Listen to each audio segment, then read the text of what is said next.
Thank you all for joining us here for EKU Football's Week 2 press conference. Today we will be joined by Coach Wells and then Payton Collins and Frank Lee afterwards as we prepare for Western Kentucky.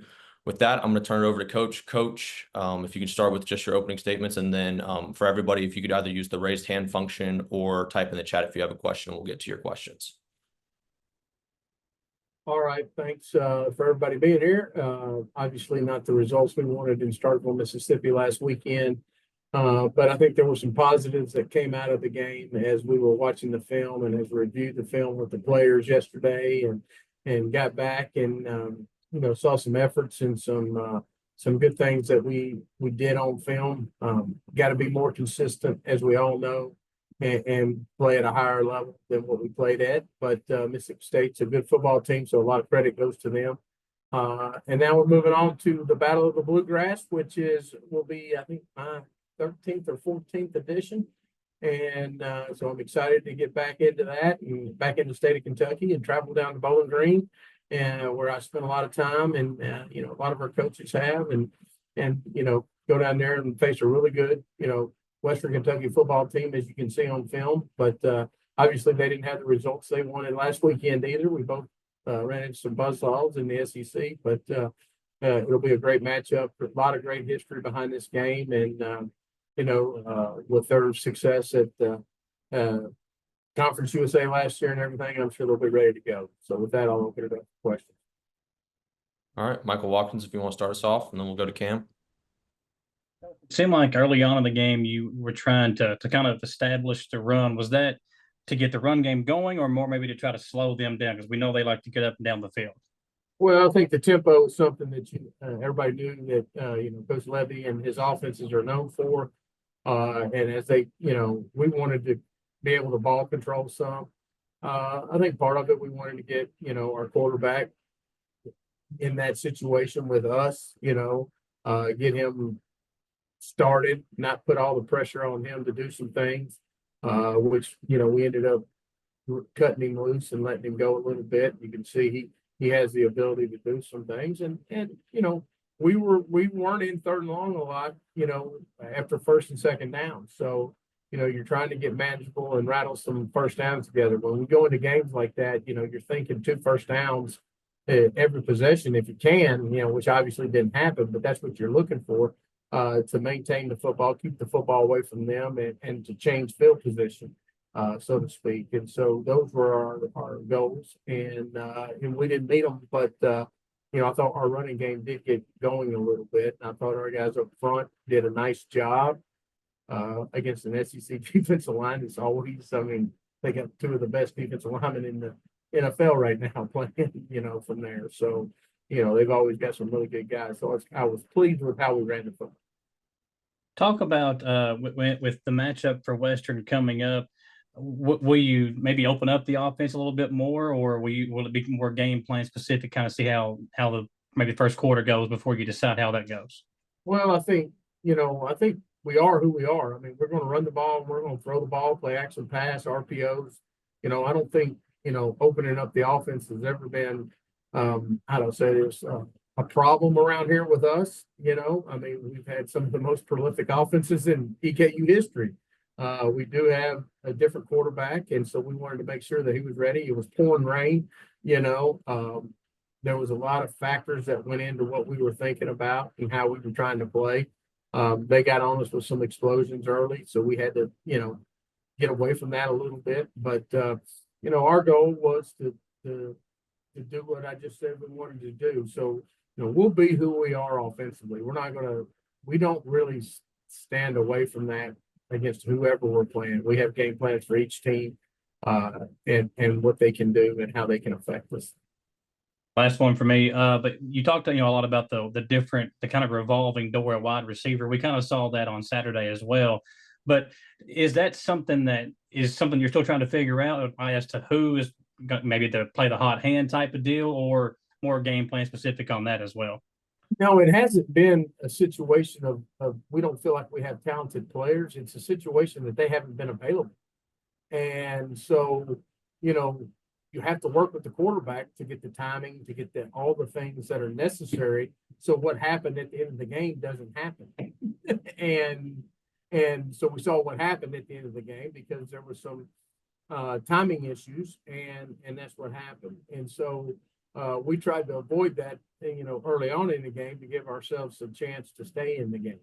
And so, as they played more and more together and practice, more and more together, then all those issues go away. Like, I believe in our receivers, I believe in our quarterback, but when they haven't practiced together, that creates issues. And everybody thinks, Allen Iverson's the only one I knew that didn't have to practice. And so, we don't have him. So our guys got to practice. And so, that's really where it was at. And that's why I probably saw some more heavy run game stuff, and just trying to make sure that we could operate and not give them anything easy like we did there at the end of the game.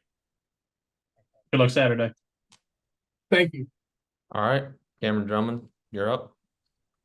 Hey there, Walt. Just a couple from me. First, I wanted to kind of just ask you what your impressions were of Matt's performance there on Saturday. I know maybe it wasn't always the ideal time and score scenario, but you guys had that nice touchdown drive late in the second quarter, right before half. And just, kind of your assessment on how he played and settled in first time with a lot of new pieces. I was really pleased with him because, a lot of times in practice, we see some things, and he's dead in practice. And what I mean by that, he's not live. Nobody can hit him. Nobody can get near him. And so, his feet chatter sometimes. He did some things that, you didn't like in practice. Well, he did a great job of sitting in the pocket for the most part on Saturday, controlling his footwork, throwing with some accuracy. He threw to 11 different receivers, and I think, or different, not just receivers, but tight ends, tailbacks, and then the receivers. I think that shows that he has an understanding of what we're trying to do and get the ball to him. Missed some throws, missed some reads, like everybody's going to. And so we got to continue to get better on that. The one that I really, obviously the pick six, but then the fourth down conversion there, the way he had Chevy in the flat and he, doing the double coverage. We can't do those type of things and keep moving as an offense. But he'll learn from that. He'll see that. We've gone through the video. So I liked where he's at. I thought he played with a calm. And that drive was a really nice drive. He made some big throws. Third down and I think it was 10 or 12, and he throws a 17-yard strike or whatever it was to BJ, and then he hits another one to Calwaz, and then that ball he threw to Ron Van, they got called out of bounds. It was a touchdown. It was a really nice ball. Ron was probably an inch and a half out of bounds. And so, it is what it is there. And then he comes back and he's got some pressure on the left side and throws a strike in there for a touchdown. So I think we're on the right path. Competition was a factor a little bit. And so, I thought he played well. I thought he managed the offense well. And I know it's, different teams, both across from you guys on the line of scrimmage and within you guys as well. But looking back to last year, obviously you didn't have a result you wanted at Cincinnati, yet you had a really good performance in week 2 at Kentucky, played them really tight going into the third and fourth quarter. Is there anything you can draw from that, sizable of a turnaround that you had last year in scoreboard performance to something like this year when you're trying to get guys to acclimate from week 1 to week 2? I think the biggest thing is, everybody preaches it. You always make your biggest improvement from week 1 to 2. And you got to remember, this is the first time they've gone out and played against somebody since the last game of last year, which was Stephen F. Austin. And half of those guys didn't even play. They weren't on our football team or they were being redshirted or whatever. And so, I think in game 1, it's always hard when you're a younger football team. And we're not younger. We've got some older guys, but an inexperienced football team to go out and your first game is in a 70,000 seat stadium. It is against an SEC opponent, and that's no excuse. I'm not trying to make excuses because there is no excuse. We expect to win every game, but there is some realities. Okay. And the reality is, it was some of these guys' first games. Is there some mistakes that were made that are unexcusable? Of course. And we'll do everything we can to coach those up. But there's guys that haven't played in 2 to 3 years that are out there playing, and they made some mistakes. They got a little probably starry-eyed, a little big-eyed, maybe had a little too much confidence, and those things happen. So watch the film, coach it, you reset, and you go, and each game is a new game, and they got to give us the best version of themselves this week, or Western's going to come out and do some things to us. So we've got to be. They're not going to sit. They're not happy. I mean, they're not sitting down there like, oh, okay, well, we played Alabama, y'all played Mississippi State, and they're upset with their performance too. So they're going to have, they're going to go through all those things this week in practice, just like we are. So our guys better understand that and be ready to go. And like I said, Kentucky last year, I wish everybody quit bringing that up because it keeps reminding them, what's going on. I'm just kidding with you, Cameron. I'm not mad, and it is what it is. We'll see where we're at. But I'm not discouraged with our football team. Am I discouraged with our results? Totally. But am I discouraged with our football team? No, because there's enough people that will say the discouragement to them. Somebody's got to bring some positive light to what the situation is, because there was positives. And lastly, for me, you brought up obviously the Western game coming up on Saturday. You've been on both sides of this now, but first time going into this as the head man at EKU, getting this game back on the schedule for the first time in 7 years, I think. Just now that it's actually game week, what are the emotions like for yourself? And also if you felt any, of the importance of just getting the Battle of the Bluegrass, such a history-rich rivalry back on the field for fans to go to and watch. I hope our fans are like they used to be when this game was played. I hope both sides. I hope Western brings a great crowd, not brings, but whatever shows up, and I hope that our EKU Colonel fans, which I'm very confident they will show up. I remember in 2003 when Coach Kidd retired and I went to Western. We hadn't played in 3 years. 2000 was the last time we played, and it was at Western. So then we go back or actually I'm at Western then. So they come, Eastern comes to Western, and it was still a one-sided stadium, track around the football field. And it was, I think, LT Smith Stadium said about 18,000, and there had to be 20,000 people. I mean, it was packed, and, it was, unique, at that time. And, and so, and then the next year we came up here, the Roy Kidd Stadium, and same thing, packed. And so, I hope that the respect for the rivalry is still there, even though, WKU's moved to FBS and we haven't, we're still at FCS. And all those things, and because I was there when all that happened, and it's been, I don't know, 17 years, 15, I don't know how many years. They went 07, so I can't tell you, but I'm not good at math. But they did all that, and I still hope the rivalry is something that's important to the fans, because I don't mean it's bad. We don't have a rivalry with Kentucky or Louisville. They don't have a rivalry with Kentucky or Louisville. Might as well be us two still doing that. All right. Vince Stover, you're up next. Hey, Coach. One of the things that you've done really well with here at Eastern is building the culture and bring back a lot of the history and things like that. So what are you doing this week in regards to the players talking about the history of Western versus Eastern? Well,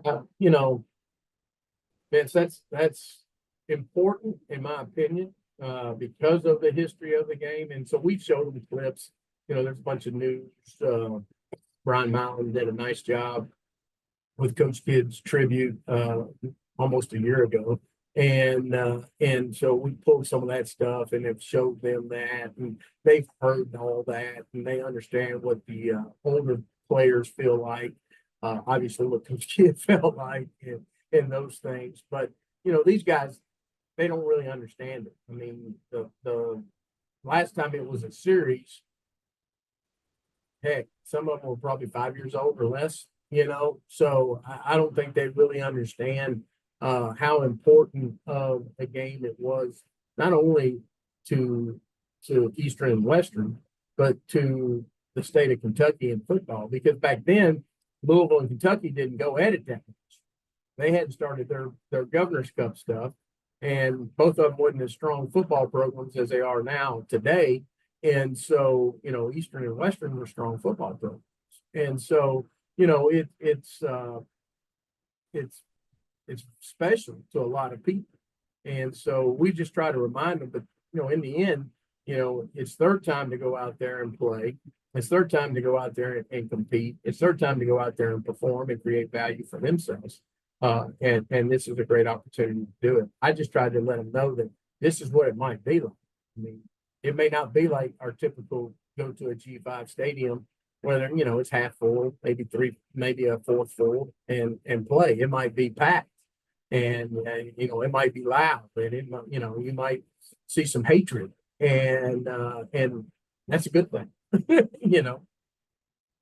And then you talked about the positives last week coming out of Mississippi State. Was there a player or two that stood out as far as making a step forward from practice to the first time being on the field as a unit this past week that you say, man, I was really impressed with this guy's effort and what he accomplished out there on the field?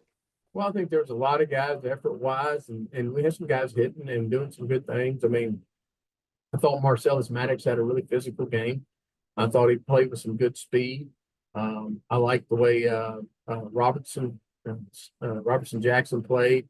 You know, he did some really good things at safety there. I think Mike Smith played like a really good game for Mike, you know, and in a physical game. I thought our lines of scrimmage did really well. You know, I thought both of them held up against a quality SEC opponent that's known for recruiting. And then I thought Braden Latham came in and did some nice things. So, I mean, where we got exposed was, you know, explosives on defense, and we couldn't rattle together, drives on offense. And, you know, that's the one thing we did at Kentucky 2 years ago that everybody keeps going back to. But, you know, again, we didn't win that game. So, you know, I understand the comparisons, but I mean, we're in this thing to win. And so, you know, that's what we've got to do. And do you want to build your program? I mean, I get it. We're not going to win the SEC. I mean, that's it's not possible because we're not in the SEC. But you know, and we're not going to win Conference USA. It's not possible because we're not in Conference USA. But we still want to win those games, and we still want to play with an improvement. And there's some realities that are just realities, you know, in life. And those are the things that we got to continue to get better at and understand and play. But yeah, those guys, and you know, I'm sure I left somebody out, so I don't want to, you know, offend people and this, that, and the other. That's where Thanks. I get. Thanks, Coach. Appreciate your time. Thank you. All right, Michael Epps. Hey, Coach, how you doing? Good. What's up, Michael? Good, man. I know you talk about the kids not really knowing about the rivalry, but at the end of the day, they see an in-state team and they're like, okay, this is a rivalry. You know, we're getting up for this. You know, they got up for the Kentucky game. They played hard. I saw your games last year. They played hard for that one, and they play hard for the in-state games when, like, you're in this conference, you know, switcheroo, and you're playing all these new teams. Like Central Arkansas is just not really, like, going to be a rival, and Utah State. So, you know, if anything, is this a game where it's like, all right, just capture this, like, this is a rival, an in-state team, like, let's go out there and fight. Oh, there's no doubt about it. I mean, we've educated them on the rival. We've done the things, and you know, I mean, when every former player comes back and they saw the game on the list, you know, from spring. I mean, really from January on, suits for seniors, spring game, you know, summer when they're here, they come back for the reunion in the summer and this, that, and the other. You know, the common theme is you got to be Western. You got to be Western. You got to be Western. And so they understand that part of it. What they didn't know is, you know, the history and why Coach Kidd's hatred was there and why this. And so we've explained that to them and showed that to them. But, you know, in the end, it's their deal. They, you know, I don't know when we're playing them again. You know, I mean, I don't believe it's on the schedule as far as I know in the next 4 or 5 years. So, you know, to them, you know, rivalries are every year. and that's the part that they probably don't understand a little bit. because we have to continue to educate them. Like I said, I came in the Eastern in 1997. We played them twice. We were 0-2 that year against them. And we played them once in the regular season, once in the playoffs, and then we beat them the next 2 years. And then on the Coach Gibbs' last game, we got beat 6-3 down there. Well, then boom, doesn't play again, and we go down there, and I end up being on the winning end a little more down there. And so you know, to me, I totally get both sides. That's one of the advantages that probably I have over everybody. And so you know, but I'm not going to go out there and play. I'm not making the difference. You know, I'm a coach, and I'm going to do everything I can to get them prepared. But in the end, they're the ones that have to do it. They have to go out there and play with great emotion. Understand that they've been preached to the rivalry too, I'm sure. But they have some of the same type feeling. What are we talking about? But they're being told about the UK game, blah, blah, blah, blah, how they, all this. And so that they're prepared. So we have to understand that and be ready to go. Appreciate you. Thank you, Michael. Anybody else? Last call for questions for Coach. And without seeing any, Coach, thank you for your time as always. Really appreciate you. And we'll now have Frank Lee hop on the call, and we'll open the floor for questions for him. Frank, you there? Yeah, I'm here. All right.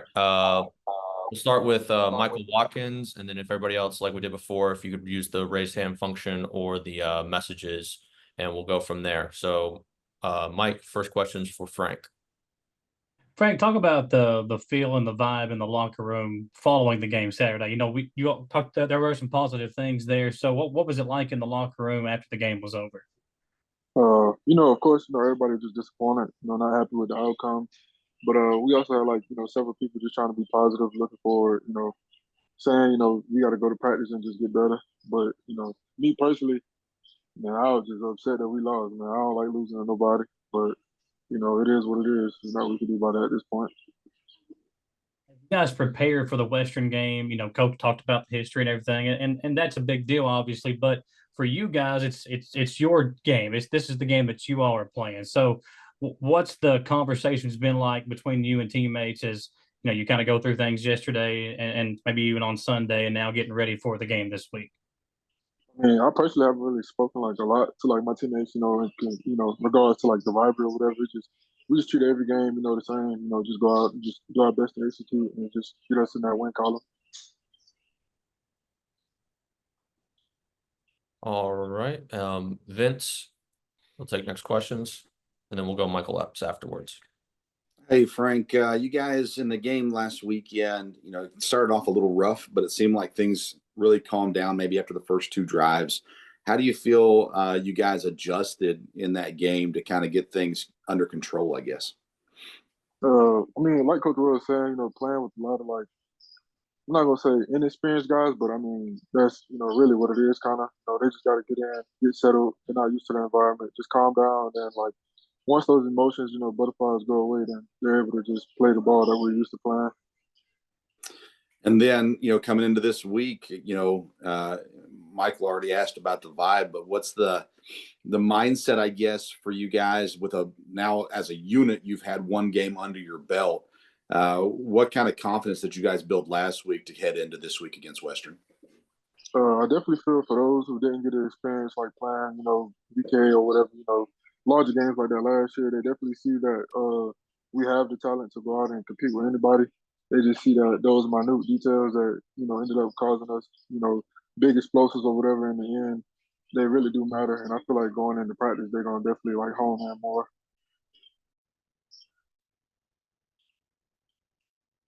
All right, Michael Epps. What's up, man? Just like I asked Coach, you guys don't really have any other great rivalries on the schedule. Central Arkansas and the conference changing so much. You guys haven't had a lot of continuity there. So when you guys see this rivalry game, is it kind of like, all right, let's get up for this one? This is the one on the schedule that we're really going to get amped for. Yeah, so I'm not from Kentucky, so I'm not really as informed on the the rivalry, or should I say it's not really in my blood. But I just want to go out and compete against anybody. But I said another big thing that just kind of makes me even more like ready to play is, from my understanding, this is the team that kept us from becoming FBS, program. So, I just want to go out and show that, we can play with anybody and that we belong. All right. Forrest Tucker, you're up next.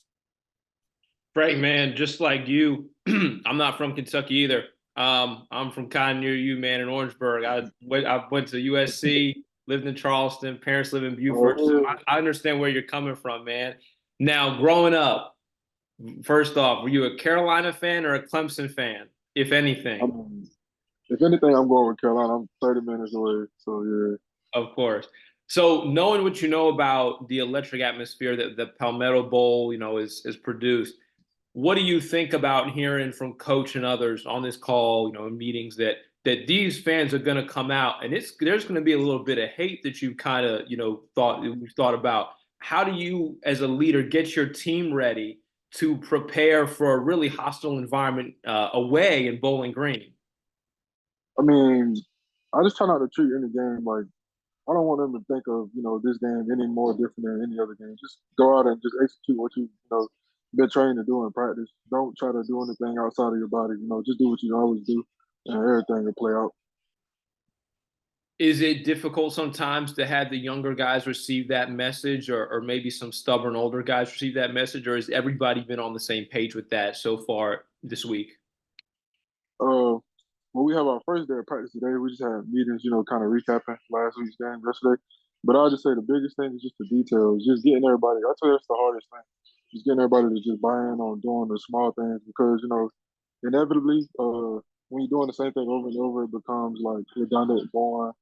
But those are the small things that end up coming back to, bite us and hurt us in the game. So just honing in on those small things, making sure, like the reverse play they got, we just got our CDR, everything like that. So the small things like that don't come back to hurt us in the game. Thank you, man. Appreciate you. All right. Any more questions for Frank? All right. Without seeing any, Frank, thank you so much for your time. Really appreciate you. And Peyton, if you're still on the call, if you could hop in here and I'll open the floor for questions. Mike Watkins will lead us off. Peyton, when we talked a lot this summer to you guys, one of the things was getting off to a good start. Now, obviously, that game different because of the type of the opponent that you were facing, but this Western Kentucky game, I mean, I think it's been talked about a lot during the Zoom call. Fans expect to win, you all expect to win. So, how important is this game as you all move forward and try to propel your season for those next three games that are all going to be at home?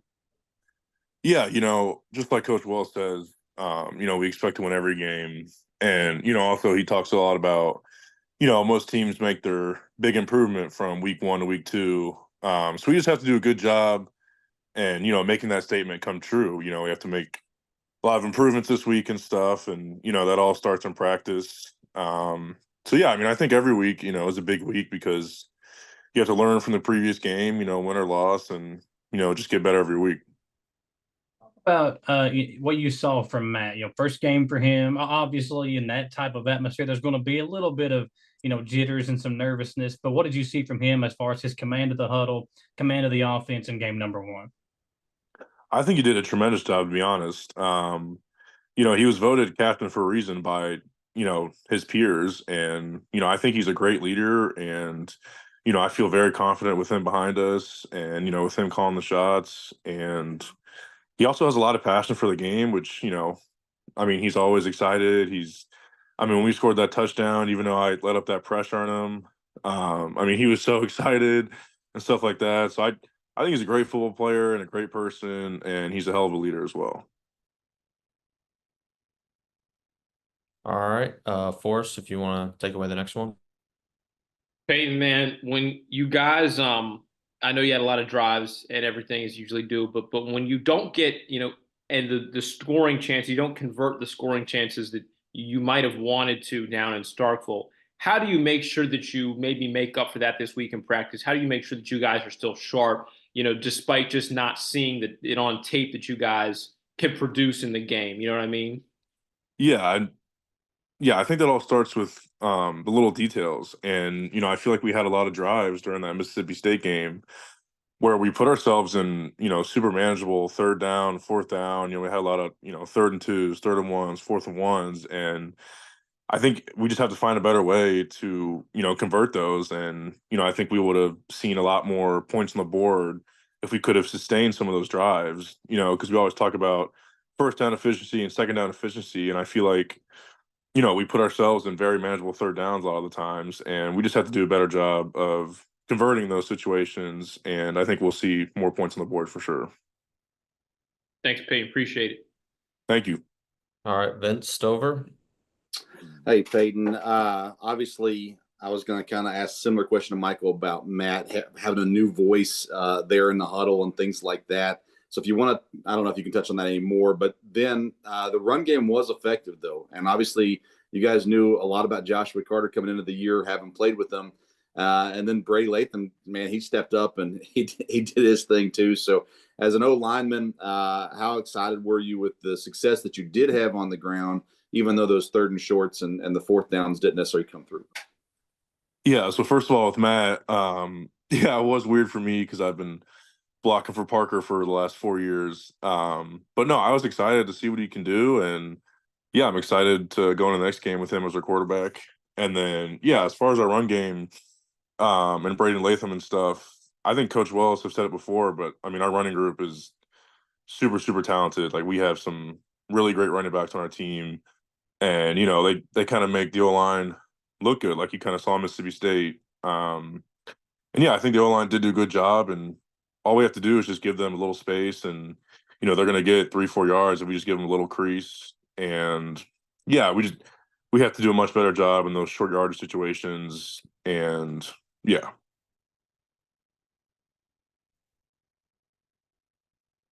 All right, Michael Epps. Hey, Peyton, you've been here, a little while now. So obviously you want to win every game, obviously, but you might want to beat Central Arkansas a little bit more since you lost to them last year. But the conference games, these teams, haven't been year by year rivalry. So is this an opportunity to really get up for this one? Be like, all right, in-state team, let's go. Let's get hyped for this one. Yeah, maybe a little bit just because of the historic factor between the two teams. And, you know, I've been at Eastern, since 2019. So I've been around the history a lot. But it's important for us to just, keep our emotions in check and not get too emotional and, treat it, like the next game because it is the next game.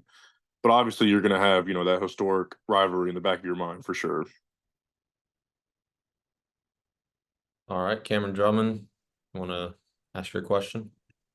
Yeah, hey there, Peyton. Appreciate the time. Obviously, last week's environment was pretty crazy for you guys to go in front of 50, 60,000 people there in Starkville to play a week 1 game. How do you think going through that week 1 might help you going into week 2, where it's also expected to be a big and engaged crowd in Bowling Green?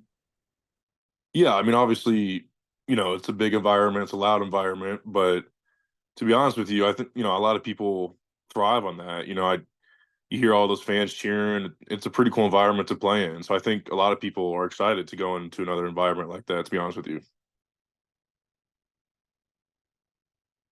All right. And then Peyton, last question for you. This comes via the voice of the Colonels, Greg Stottlemyre. You've talked a lot about needing to, and the whole offensive line, cleaning up the details on those 3rd and short yardage situations. What details specifically are you trying to clean up in practice this week after you guys have spent some time looking at the film?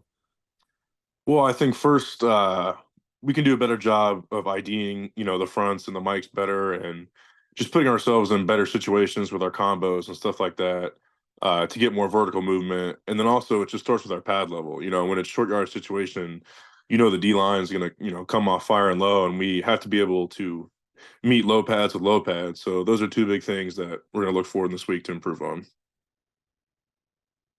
All right. Thank you. Vince Stover, you say you got one more? Yeah, sorry. You guys had the big games last year, of course, as well. Now you start off your season with 2 tough games. So the Mississippi State game and, trying to take from that what you can to put into the Western Kentucky game. And I was trying to think through, you guys have a lot of guys on the team that are I think you have 3 or 4 guys that are from that area, the Western Kentucky area, and stuff like that too. And then, so do you mind sharing? Is there anything about the locker room that's different on games like this, where you have guys from that area, more than just one guy? So you had Kylan from Mississippi. I know that was a big deal to him. He didn't get to play. But same kind of idea with all these guys that are kind of going home in a sense and playing this week. Does that add anything to the locker room this week? Yeah, I think so for sure. I mean, we have a lot of Bluegrass people on the team, and yeah, I mean, I think it was kind of similar to Kentucky as last year. We had a lot of guys from Lexington as well.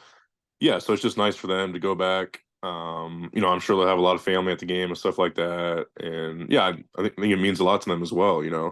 Being from that hometown and getting to play in that stadium and stuff like that. It should be pretty cool. And one more, sorry, Frank brought it up, so I got to ask you too. He said something about, hey, they kind of blocked us from going up to the next level. And I know that's rumor and whatever, but has that been a topic of conversation this week? I don't think so. I mean, I don't think so. No, we're just treating it like another game. I'm not looking at it like that or anything. So yeah. All right, cool. Hey, thanks, man. I appreciate you. Thank you. All right. Any more questions for Payton? I think we're good. Payton, thank you for joining us. Really appreciate your time. Thank you to all of you for joining us here today. You should expect game notes coming out this afternoon, and we'll see y'all on Saturday. Thank you all. Have a good day. Thanks, Isaac.